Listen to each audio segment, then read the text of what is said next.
राकेश टिकैत का भी क्या एनकाउंटर हो सकता है? यह सवाल अहम है और यह सवाल यूं ही नहीं है। यह सवाल इसलिए जरूरी है क्योंकि बीजेपी के विधायक नंद किशोर गुर्जर ने इस बात को कहा है कि राकेश टिकैत का भी एनकाउंटर हो सकता है या हो सकता था। इस बात को उन्होंने कहा है। अब जरा सोचिए कि किस तरह से जो है वो चीज़ें हो रही हैं देश के अंदर। अभी कुछ समय पहले राकेश टिकैत मिलने के लिए गए थे संजय सिंह से और संजय सिंह ने भी इस बात का अंदेशा जताया था। अभी कुछ समय पहले ही आजम खान को गिरफ्तार किया गया, जेल भेज दिया गया। आजम खान ने भी इस बात का अंदेशा जताया और अब खुद बीजेपी के नेता सामने आकर के कह रहे हैं कि राकेश टिकैत ने खालिस्तानी झंडा फहराया। राकेश टिकैत की वजह से देश तीसरी बार गुलाम हो गया। एक बार मुगलों की गुलामी, एक बार अंग्रेजों की गुलामी और इस बार फिर से आड़तियों की गुलामी राकेश टिकैत की वजह से हो रही है। ये बात कहते हुए बीजेपी के विधायक हैं नंद किशोर गुर्जर, उन्होंने इस बात को कहा है। कांग्रेस किसान नेता रमनदीप सिंह मान, उन्होंने ये वीडियो शेयर करते हुए कहा है कि राकेश टिकैत ने किसानों के साथ धोखा किया। टिकैत केवल किसानों के भेष में आए। अगर वो किसानों के बीच में न होते तो मुझे लगता है कि निश्चित तौर पर उनका एनकाउंटर होता।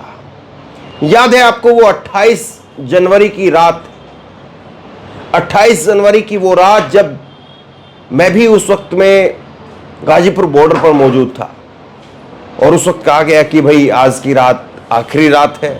बड़े बड़े एंकरों ने, बड़ी बड़ी जो है वो वहाँ पर पहुंची हुई नामचीन हस्तियों ने घोषणा कर दी थी, ऐलान कर दिया था कि अब आखिरी रात है, सब पहुंच गए हैं। सुनिए जरा एक बार नंद किशोर गुर्जर राकेश टिकैत के बारे में क्या कह रहे हैं। देखिए, में कहीं ना कहीं चुनाव में प्रभाव पड़ेगा। देखिए, उन्होंने जो किसानों के साथ धोखा किया है और जो जितना मतलब मैं समझता हूँ इतिहास में उनको लोग एक काले अध्याय के रूप में टिकैत को याद किया जाएगा। ये जो बिल था, अगर ये बिल आता तो किसानों की जिंदगी बदल जाती। माननीय प्रधानमंत्री जी जिस बिल को लाए थे ये मुक्त हो जाता दुनिया के आड़तियों से। लेकिन जिस तरह खालिस्तानियों से और आड़तियों से मिलकर के राकेश टिकैत ने जो कुकृत किया है, देश का आने वाला किसान 2 साल बाद उनको कहीं घुसने नहीं देगा। उन्होंने खालिस्तान का झंडा फहराया, तिरंगे को उतारा और तीसरी बार देश गुलाम हुआ है। देश को गुलाम करने वाले पहली बार मुगलों ने गुलाम किया, दूसरी बार अंग्रेजों ने किया और तीसरी बार टिकैत ने खालिस्तान का झंडा फहराया और हमारी बहन बेटियों को उठा करके जिस तरह फेंका गया, इतना घृणित कार्य आज तक भारत के इतिहास में किसी ने नहीं किया है। अगर माननीय प्रधानमंत्री जी केवल किसानों के भेष में टिकैत आए थे, अगर किसानों के बीच में नहीं होते तो मुझे लगता है कि निश्चित तौर पर उनका एनकाउंटर होता। ये है बीजेपी के माननीय विधायक नंद किशोर गुर्जर और ये कह रहे हैं कि अगर राकेश टिकैत किसानों के बीच में ना होते तो उनका एनकाउंटर कर दिया जाता। सतपाल मलिक ने बहुत कुछ कहा है, आपको मालूम है ना। और ये सारी चीज़ें जो उठ करके आ रही है, ये सारी चीज़ें निकल करके आ रही है, ये बताने के लिए काफ़ी है कि बीजेपी कितना संविधान का सम्मान करती है, कितना संवैधानिक संस्थाओं का सम्मान करती है और कितना जो बीजेपी के खिलाफ आवाज़ उठाए, जो बीजेपी के खिलाफ आंदोलन खोल दे, उनका कितना सम्मान होता है।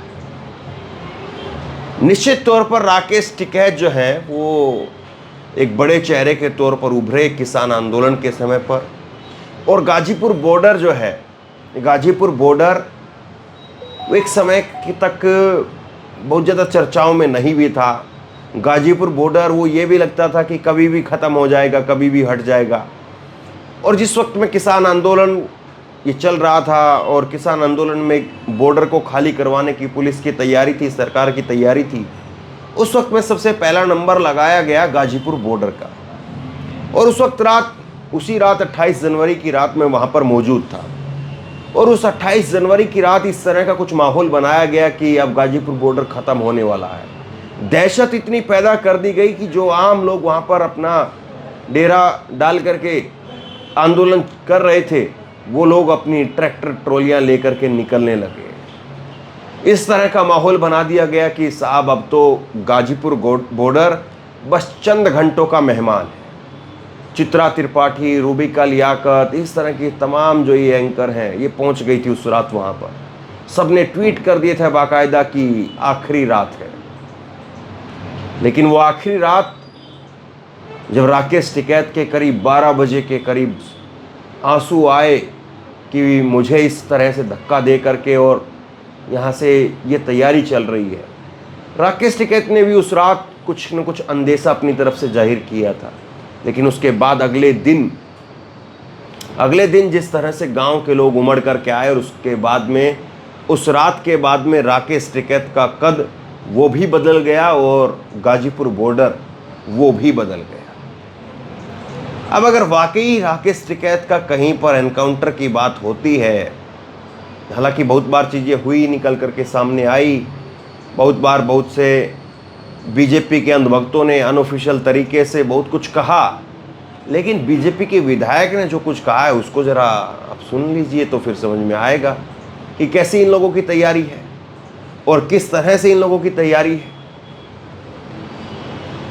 एक दूसरी चीज़ और समझिए ज़रा, ये राकेश टिकैत की बात अब क्यों निकल करके सामने आई? राकेश टिकैत का जो मुद्दा है ये अब क्यों निकल करके सामने आया? अब तो चुनाव चल रहे हैं, अब तो मध्य प्रदेश, राजस्थान, छत्तीसगढ़, तेलंगाना, मिजोरम, यहाँ पर चुनाव है और राकेश टिकैत की तरफ से कोई बड़ा स्टेटमेंट भी नहीं आया है, कहीं पर कोई बड़ी जो है सभा वगैरह भी नहीं की है, कहीं पर बीजेपी को वोट ना देने की अपील जिस तरह से उस वक्त में चल रही थी वो भी नहीं हुई है। तो फिर आखिरकार ये क्यों? ये दरअसल जिस तरह से मध्य प्रदेश के अंदर अभी दो रोज पहले ही मैंने आपको खबर दिखाई थी, कृषि मंत्री नरेंद्र तोमर के इलाके से मुरैना से, और मुरैना में भी किस तरह से किसान जो है परेशान है, उनको एमएसपी के मुताबिक उनकी फसलों का दाम नहीं मिल रहा, चाहे वो सरसों की फसल थी, चाहे वो बाजरा की फसल थी। मुरैना के अंदर किसान परेशान, घंटों घंटों भर तक किसान वहाँ पर लाइन में लगे, वो एक अलग ही विषय है, छोड़ दीजिए उस विषय को, किसान अपना झेल लेगा, चलिए उसको आदत है वैसे भी।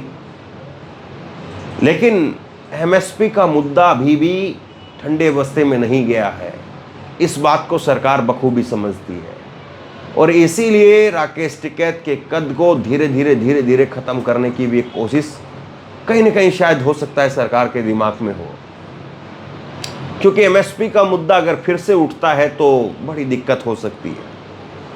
और मत भूलिए कि अब अक्टूबर ख़त्म हो रहा है और अक्टूबर के बाद में अगला महीना नवंबर का आ रहा है और नवंबर की 26 तारीख को हो सकता है कि राकेश टिकैत कोई बड़ा ऐलान कर दे। राकेश टिकैत की तरफ से या किसान संगठनों की तरफ से, संयुक्त किसान मोर्चा की तरफ से कोई बड़ा ऐलान कर दिया जाए, क्योंकि अब किसान भी समझता है कि सरकार की नस दबाने का काम, नब्ज़ दबाने का काम अभी है। अगर एमएसपी चाहिए तो फिर अभी, क्योंकि सरकार ने खुद, मोदी जी ने वादा किया था कि एमएसपी था, है और रहेगी। किसान कह रहे थे कि इसको लिखित में गारंटी कानून का अलीजमा आपको पहनाना पड़ेगा, तो वो सब कुछ हुआ नहीं है, वो सब कुछ अभी हवा में ही लटक रहा है और उसको धरातल पर लाने के लिए किसान हो सकता है कि मोर्चा खोल दे।